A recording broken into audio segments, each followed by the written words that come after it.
Nandakumar Vivekananda community হলে মৎস্য চাষিদের অন্যতম মানের মাছের খাবার পরিবেশন। নন্দকুমার এলাকায় সফল 5 জন মাছ চাষিকে 750 কেজি করে মাছের খাবার দেওয়া হয়। যে সমস্ত মাছ চাষিরা আগে মাছ পেয়েছিলেন তারা চাষ করছেন, সেই সমস্ত মাছ চাষিরা যাতে আরও ভালোভাবে সুন্দর করে মাছ চাষ করতে পারে এবং উন্নত মানের খাবার দিয়ে সেই মাছ যদি মানুষের খাবার যোগ্য হয় সেভাবে তুলে ধরছেন নন্দকুমার ব্লক মৎস্য আধিকারিক ভাস্কর বারুই। নন্দকুমার থেকে নিজস্ব প্রতিনিধি সংবাদ কর্নার। মাছ চাষিদের কী দেওয়া হলো? মাছ চাষিদের আজকে মাছের খাবার দেওয়া হলো।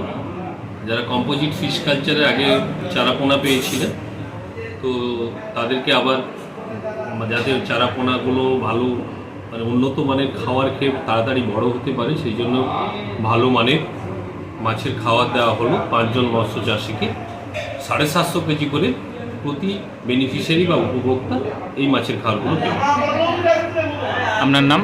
আমার নাম ভাস্কর বারুই, নন্দকুমার মৎস্য সম্প্রসারণ আধিকারিক।